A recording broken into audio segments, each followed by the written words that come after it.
আমি কিনি থাইব দুনিয়ায় রে আমার জীবন দাও আমার জীবন নিয়ে আমাকে বিক্রি দাও রে জানের আল্লাহ রে আমার ওর ছেলে আজকে বেলা 8টা 9টার দিকে বেটা উঠলো আমি বলছি বেটা তুই খালি নিকো তুই ভিতরে গোস্ত রান্না আছে তুই খা বেটা বেটাকে কেটা ফোন দিল আমি বলতে পারবো না বাপ আমার বেটা ফোন দিল বললো মা আমি আইসি ভাত খাবো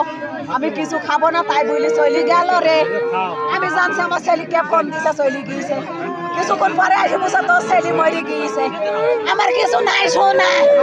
একটা বেটা ছেলে চলে গিয়েছে নায়ক হয়ে এটাও গাড়ি নিল মানুষের রে আমি কিনি থাকবো বাপ ফোনই হয়ে গেছে। আমি আমাদের চরকল গ্রামে আমাদের নদীর ধারের কেন্দ্রীয় গরুস্থানের গেট হচ্ছে এটা ট্রাক্টর আইসি মাইরি ভাঙ্গি দেয়। আমি শুনতে পাওয়ার কারণে আমি যাই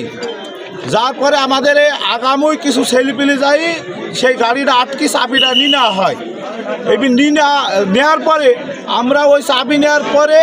ওইখানে একটু ধস্তাধস্তি হয়। আমরা তখন ওইখান থেকে সরে আসার পরে এসআই খায়রুল সাহেবকে ফোন দিই। উনি আসতে করে দীর্ঘ 1-1.5 ঘন্টা পার করে ফেলে যার কারণে ওইখানে যে দোকানে আমরা বসেছিলাম তা সেই মেকার ওর নাম হচ্ছে জান্নাত মেকার ওই মেকার আইসি এই ঘটনাটা ঘটে ফেলে আমার দোকানে কি এই বলে আইসি আমরা যে কজন ছিলাম সবাইকে হাত উঠতে মারপিট শুরু করে বেশ 7-8 জন আইসি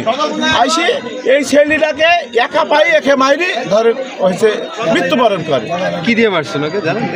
হাতুড়ি আপনি নিজে চলে যাইছো ইব্রাহিমের হাতে 7খানা অস্ত্র ইব্রাহিমের হাতে সুজনের হাতে অস্ত্র সহ এসেছিল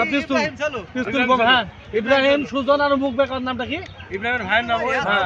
7খানা অস্ত্র ছিল আর বোম ছিল কাছে আমরা ভিড়টারে নাম ওই জায়গা দাঁড়িয়েছিলাম ভাই কিন্তু করে এটা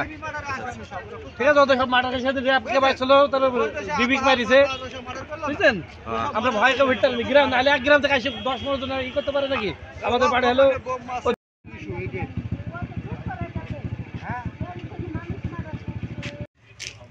মারামারি এই ছোটখাটো বিষয়গুলো এত বড় হয়।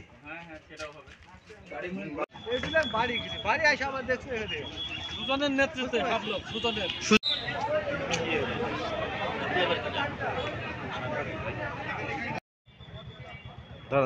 দাঁড়ান কি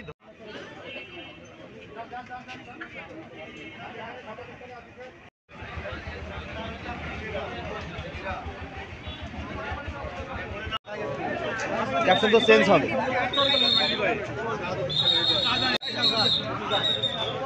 তাহলে ওই চর ওই আমি মানুষ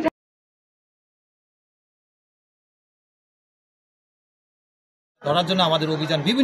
বিভিন্ন গ্রুপে